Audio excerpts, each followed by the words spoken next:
20 رکعت تراویح کے اوپر اگر ائمہ اربعہ متفق ہیں تو الموطا امام مالک جو روئے عرض پہ پہلی حدیث کی کتاب ہے، ٹھیک ہے، اور لے کے آؤ جی، پیچھو لے کے آؤ الموطا امام مالک، ریڈ کلر دی، ٹھیک ہے جی، ادھر سے ہی نکل رہے ہیں۔ ہاں جی، الموطا امام مالک بریلویوں کا ترجمہ شبیر بدرس کا چھپا ہوا ہے۔ بریلویوں کے ترجمے میں 253 نمبر روایت موجود ہے کہ سیدنا عمر فاروق رضی اللہ تعالیٰ عنہ نے سیدنا ابی ابن کعب اور تمیم داری کو حکم دیا کہ رمضان میں لوگوں کو 11 رکعتیں پڑھائیں، یعنی 8 تراویح اور 3 وتر، اور امام ایک رکعت میں 100 آیات تلاوت کرتا تھا، اور لوگ فجر کے قریب جو ہے نا وہ فارغ ہوا کرتے تھے۔ یہ سر الموطا امام مالک کی اپنی کتاب ہے۔ دیکھیں، ایک میرے بارے میں دعویٰ ہے جو دنیا کرتی ہے عملی تواتر سے۔ عملی تواتر میرے بارے میں کیا ہے؟ یعنی فرقوں والے جو لوگ ہیں تو نیگیٹو بات ہی کریں گے نا۔ اور ایک بات ہے جو میں خود لکھ کے دے دوں کہ یار یہ ہے، لکھی بھی بات زیادہ اتھینٹک ہے یا لوگوں کی بات؟ تو امام مالک اپنی ایک کتاب لکھ کے الموطا عربی میں کہتے ہیں ایسا راستہ جس پہ کثرت سے لوگ چلے ہوں۔ اس کتاب کا نام ہی کیا ہے؟ الموطا، جس پہ کثرت سے لوگ چلے ہوں، اس ٹریک کو، اس طریقے کو کہتے ہیں الموطا۔ الموطا یعنی امام مالک کہتے ہیں کثرت سے یہی والا معاملہ ہے۔ تو امام مالک اپنا موقف تو لکھ کے گئے ہیں، اب فوت ہو گئے، پیچھے لوگوں نے ان کے بارے میں چیزیں مشہور کر دیں، تو وہ اب امام مالک تو کیول دن یہ کہیں گے نا جی میں نے جو کتاب لکھ کے دی تھی وہ کتنے کی تھی سیجے، تو اسی بزرگاں نے سینے لے کے چلتے رہے۔ بزرگوں کے تو سینے ایک جیسے ہے ہی نہیں ہیں، دیوبند کے سینے کچھ اور کہتے ہیں، بریلویوں کچھ اور کہتے ہیں، اپنے آپ میں وہ عقیدوں میں اختلاف رکھتے ہیں۔ یہ نماز تراویح قیام رمضان کا بیان، اس میں آپ کو دکھاتا ہوں۔ پہلے تو یہ دکھائیں نا جی، شبیر بدرز نے یہ چھاپی ہے الموطا امام مالک، جو بریلویوں کا پاکستان میں سب سے بڑا ادارہ ہے، شبیر بدرز، ٹھیک ہے جی، اور اربوں کے شیئرز ہیں اس وقت ان کے مارکیٹ میں۔ کئی حدیث کی کتابیں آلموسٹ انہوں نے پوری کتب ستہ اور باقی کتابیں بھی کور کی ہیں، سن دارمی بھی ان کی آ گئی ہے اور کتابیں بھی آ گئی ہیں۔ 253 انہی کا نمبر ہے۔ نماز تراویح کا چیپٹر الموطا میں دنیا میں کہیں کھول لیں، یہ آپ ان کو دکھا دیں بالکل اینڈ پہ، ٹھیک ہے نا جی، یہ والا یہ آپ بھی دیکھ لیں، پھر آپ کو لوگوں نے کہنا یار وہ لفنڈر قسم کے لوگ آپ نے بٹھائے ہوتے ہیں۔ تو یہ وہ جو 253 یہ بریلویوں کا ترجمہ ہے، ٹھیک ہے، 11 رکعت۔ بخاری میں موجود ہے کہ ابی ابن کعب اور تمیم داری کی ڈیوٹی لگائی تھی حضرت عمر نے کہ نماز پڑھائیں، رکھتے نہیں تھی، بخاری میں آئیں، الموطا میں رکھتے آ گئیں، بخاری میں الگ سے ہیں وہ رمضان اور غیر رمضان میں 11 رکعت سیدہ عائشہ کی۔ اس میں میرا کلپ ہے تراویح 20 یا 8، دنیا میں سب سے زیادہ اگر اس ٹاپک پہ کسی کا کلپ دیکھا گیا وہ میرا کلپ ہے۔ آپ لکھیں نماز تراویح 20 یا 8، 20 ڈیجن میں 8 تو کھل جائے گا، اس میں نے ساری چیزیں ترتیب سے بتائی ہیں، پورا مقدمہ ہے۔ اس حدیث کی سند سونے کی مہر ہے، اس سند کے اوپر بخاری میں بھی حدیثیں موجود ہیں، لمبی تو سند ہی کوئی نہیں ہے۔ امام مالک نے سنا ہے محمد ابن یوسف سے، محمد ابن یوسف جو ہے یہ تابعی ہے اور بیٹا ہے صحابی کا۔ صحابی کون ہے؟ صائب بن یزید۔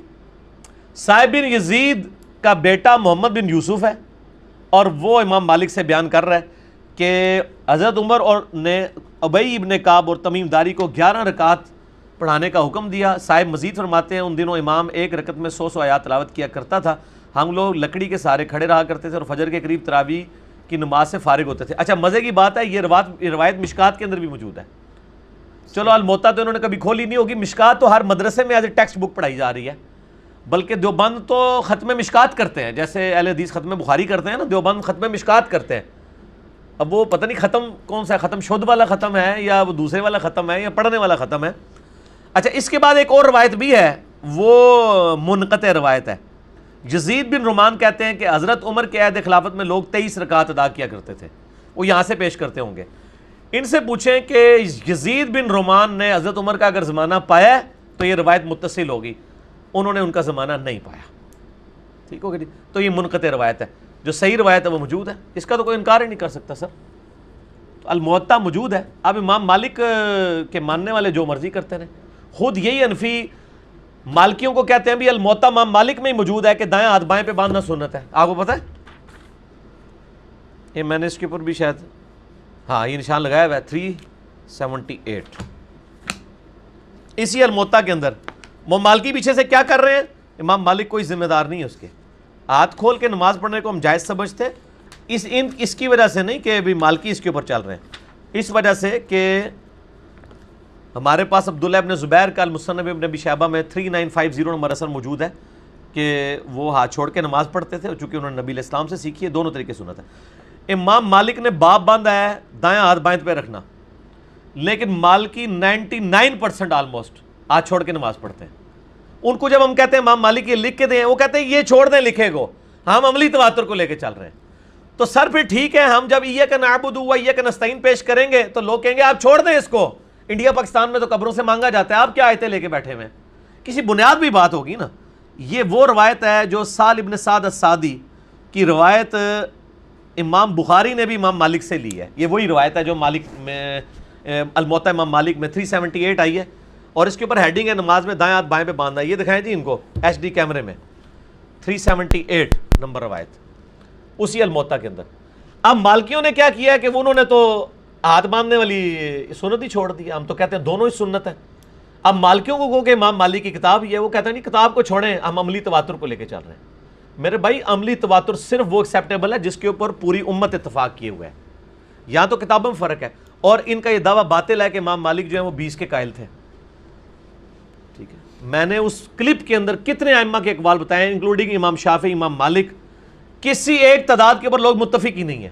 11 کم سے کم ہے، آپ 22 پڑھ لیں، 23 پڑھ لیں، آپ 50 پڑھ لیں، یہ نفلی عبادت ہے، جو مرضی پڑھیں، اس کا نماز کے ساتھ کوئی تعلق نہیں۔ وہ جو غامدی صاحب نے کہا ہے نا، لوگوں کو آج کل بڑی تکلیف ہوئی ہے، وہ غامدی صاحب کا ایک کلپ آیا ہے، انہوں نے نا جب ان سے پوچھا کہ تراویح، انہوں نے کہا تراویح سرے سے نماز ہی کوئی نہیں، ساتھ ہی دیکھا لوگوں کے چہروں کے رنگ اڑ رہے ہیں، انہوں نے کہا میری بات پوری سننی ہے، تسی میری گل پوری سننی ہے جی۔ مسلمانوں پہ نمازیں فرض کتنی ہیں ٹوٹل؟ 5۔ اور رمضان میں کتنی فرض ہے؟ 5۔ لیکن وہ آپ کے علماء نے تو آپ کو یہ پٹی پڑھائی ہوئی ہے کہ جڑا تراویح نہیں پڑھتا نا وہ تو روزہ ہی نہیں ہوتا، یہ بچپن سے پڑھایا ہوا نا آپ کو، جو تراویح نہ پڑھے اس کا روزہ نہیں ہوتا۔ یعنی انہوں نے آپ کی 6 نمازیں بنا دی ہیں رمضان کے اندر، تو یہ دین میں بدعت نہیں کی انہوں نے کہ ایک نفلی نماز کو یہ کہہ دیا کہ وہ فرض روزہ اس کے اوپر ڈیپینڈنٹ ہے۔ یہ تو آپ ہمارے جیسے لوگوں کی وجہ سے یہ ڈر ڈر گئے ہیں اور نفل کے اوپر آ گئے ہیں، ادروائز انہوں نے پٹی تو پوری پڑھائی ہوئی تھی، جس طرح حنفیوں کی عوام نے اپنی پبلک کو بتایا تھا، وہ جی رفع دین ہوتا تھا، وہ بت رکھ کے آتے تھے نا منافقین، تو اس لیے ہوتا تھا۔ اس طرح کی پٹیاں انہوں نے ہر قسم کے ٹوٹکے رکھے ہوئے ہیں، اب ٹوٹکے ہو رہے ہیں فیل، ان کو اب سمجھ نہیں آ رہی ہم کیا کریں، تو یہ ٹوٹکے تو انہوں نے لوگوں کو بتائے ہوئے تھے۔ تو نمازیں اب جب آپ نیریٹو یہ کھڑا کریں گے کہ روزہ ہی نہیں ہوتا، تو پھر غامدی صاحب جیسے لوگ اللہ آپ پہ مسلط کرے گا نا، جو سٹارٹ ہی سے لیں گے کہ نماز ہے ہی کوئی نہیں تراویح، پھر وہ آگے انہوں نے کہا کہ یہ نفلی نماز تھی، نبی علیہ السلام پہ فرض تھی، رمضان میں بھی غیر رمضان میں بھی، امت کے لیے سنت ٹھہرا دی گئی، امت لے کے چل رہی ہے۔ اچھا مجھے یہ بتائیں، یہ عملی تواتر جو ہے اس امت میں سب سے افضل انسان کون ہے نبی علیہ السلام کے بعد؟ سیدنا ابوبکر صدیق۔ ان کے زمانے میں عملی تواتر کیوں نہیں تھا کہ انہوں نے ایک امام کھڑا کیا ہو؟ اما عائشہ کی بخاری میں حدیث موجود ہے، انہوں نے کہا حضرت ابوبکر صدیق کے دور میں لوگ اس طرح اپنے اپنے نوافل پڑھتے تھے، حضرت عمر کے بھی 3 سالوں میں پڑھتے رہے، صحیح بخاری کے الفاظ ہیں۔ پھر حضرت عمر نے کہا کیوں نہ میں ان کو ایک امام کے پیچھے جمع کر دوں، جمع کیا، بخاری کے الفاظ ہیں، جمع کرنے کے بعد کہا یہ لوگ جو کچھ کر رہے ہیں نا، اس سے بہتر وہ نماز ہے جو رات کے آخری پہر میں اٹھ کے پڑھی جاتی ہے، اور یہ کہہ کے وہاں سے چلے گئے۔ سیدنا عمر جن کے نام کے اوپر امت کو دھونس لگائے بیٹھے ہیں، انہوں نے تو تراویح پڑھی کوئی نہیں ہے۔ آپ کہہ رہے ہیں نا کہ جی وہ کسی امام نے یہ وہ، میرے امام سیدنا عمر فاروق رضی اللہ تعالیٰ نے تو تراویح پڑھی ہی نہیں ہے جماعت سے۔ اب آپ مجھے بتائیں کہ آپ امام حنیفہ، امام شافعی، امام مالک، احمد بن حنبل کو دیکھیں گے یا امام عمر فاروق کو؟ ظاہر ہے ہاں، تو سیدنا عمر تو جماعت قائم کر کے وہاں سے چلے گئے اور ساتھ جملہ بھی بول گئے، جملہ بھی کس کے، کوئی بعد میں یہ تعویل نہ کرے وہ ہم ہی چلے گئے، سن کو کام پہ گیا سی، انہوں نے جملہ بولا، صحیح بخاری میں ان کا جملہ نقل ہے، میں نے اس کلپ میں بتایا ہے۔ انہوں نے کہا یہ جو کچھ کر رہے ہیں نا، اس سے بہتر آخری پیر میں اٹھ کے جو نماز پڑھی جاتی ہے وہ ہے، یہ کہہ کے وہاں سے چلے گئے۔ ہم بھی یہ کہتے ہیں کہ آخری پیر میں اٹھ کے پڑھیں۔ اصل میں نا میں آپ کو کچھ تلخ باتیں کروں، آپ نے برا نہیں ماننا، یہ جتنے ایونٹ سب کانٹیننٹ میں اسٹیبلش ہوئے ہیں نا، ان کے پیچھے ایک خاص ذہنیت ہے، جتنی یہ سرمنیز ہوں گی نا اتنی چندہ کے معاملات چلیں گے۔ یار مجھے یہ بتائیں کہ صحابی کسی نے مدرسہ بنایا تھا حفظ قرآن کا؟ یہ سب تمام علماء سے سوال ہے، کسی صحابی نے کوئی مدرسہ بنایا کہ لوگوں کو حافظ قرآن بنا کے، طوطے بنا کے نکالو جن کو قرآن حدیث آتا نہ ہو؟ یہ مدرسے کب سے بننے شروع ہوئے ہیں؟ کوئی مدرسہ بنا ہے؟ کوئی امام بخاری کا مدرسہ تھا جس میں حفظ قرآن کراتے تھے؟ حفظ قرآن کا کبھی کوئی مدرسہ نہیں رہا. یہ انگریزوں کے زیر اثر جب یہ غلامی کے دور میں آئے تو انہوں نے حفظ قرآن کے مدرسے بنائے, ساتھ ان کی روزی روٹی بھی چل پڑی, اور انہوں نے کہا پھر لوگوں کو یہ بھی کہنا شروع کر دیا ایک بچہ حافظ بنا لو, باقی ٹھیک ہے پیو بھی سمگلنگ کرے تے بھرا بھی شراب پیندے رہن, کرتے رہو سارے کام, ایک بچہ ہے تو ساتھ نو لے جائے گا, ساتھ تو گھٹ ہی ہو تسی, ساتھ دی گنتی پوری کر لو. اس طریقے سے یہ تراویح بھی ایک ذریعہ بنا ہے کھانے پینے اور ایکٹیویٹیز کا, حالانکہ یہ پیورلی ایک نفلی عبادت تھی. اور تراویح کا مقصد کیا تھا کہ قرآن کی ریویژن ہو جائے سال بعد, لوگوں کو پتہ چلے. تو سر انڈیا پاکستان میں تو تراویح کا پتہ ہی نہیں ہوتا لوگ کیا پڑھ رہے ہیں, عربی پڑھ رہے ہوتے ہیں. میں عربیوں کے تراویح کو قیام اللیل کو مانتا ہوں کہ واقعی ان کو پتہ چل رہا ہوتا ہے. یہاں تو جناب لوگ تلاوت سن رہے ہوں, عذاب کی یاد پہ بھی کہہ رہے ہوتے ہیں سبحان اللہ. یہی حالت ہوتی ہے, لوگوں کو پتہ ہی نہیں کہ کیا ہو رہا ہوتا ہے, اور لوگ تو صرف انتظار میں ہوتے ہیں کہ بس رکوع میں کب جائے گا. تو سر اس سے بہتر یہ ہے کہ چپ کر کے رات کے آخری پیر اٹھ کے 8, 10, 20, 25, 30, 40, 50 جتنے بھی آپ نے پڑھنے نوافل پڑھیں. امت کو اس مصیبت میں نہ ڈالیں کہ آپ یہ عملی تواتر تو میرے بھائی کئی ایک چیزوں کا چلتا آ رہا ہے, لیکن الحمدللہ حق کی آواز ہمیشہ رہی ہے, کتابوں میں موجود رہی ہے, لوگ آواز نکالتے رہے ہیں کہ یہ نفلی چیزیں ہیں, ان کے اوپر فرض کا درجہ نہ ڈالا جائے. نبی علیہ السلام تو بخاری میں الفاظ ہیں, ناراض ہو گئے جو لوگ آگے تھے چوتھے دن, آپ فرمایا امت میں فرض کروانے لگے ہو, جاؤ اپنی اپنی پڑھو. اسی لیے حضرت ابوبکر صدیق رضی اللہ عنہ نے اس کو اسٹیبلش نہیں کیا تھا, وہ نبی علیہ السلام کی رضا کے مطابق چلنا چاہتے تھے. حضرت عمر نے دوسرے اینگل سے دیکھا کہ چونکہ یہ پسندیدہ نماز ہے اب تو فرض نہیں ہو سکتی کیونکہ نبی علیہ السلام دنیا سے لے گئے, تو انہوں نے اس کو اسٹیبلش کرایا. اور وہ انہوں نے اسٹیبلش یہ نہیں کیا کہ تراویح کی جماعت شروع کرائی ہے, جماعتیں پہلے ٹولیوں کی شکل میں ہو رہی تھی, بخاری میں الفاظ ہیں. انہوں نے کہا یار ڈیڑھ ڈیڑھ مسجد نہ مسجد بناؤ, کوئی ایک حافظ لے کے کھلوتے ہیں, کوئی دوسرے کو تیسرے, ان کا یار ایک کے پیچھے کرو. یہ ٹوٹل گیم تھی, اس کو پکڑ کے پورے کا پورا نیریٹو کھڑا کیا اور پی ایچ ڈی تھیسس انہوں نے پکڑ کے لکھ دیا. تو پہلے مجھے الموطا کا جواب دیں گے, سارے جھوٹ بول رہے ہیں کہ چاروں اماموں کا اتفاق ہے, امام تو اپنی کتاب میں لکھ کے چل گئے ہیں.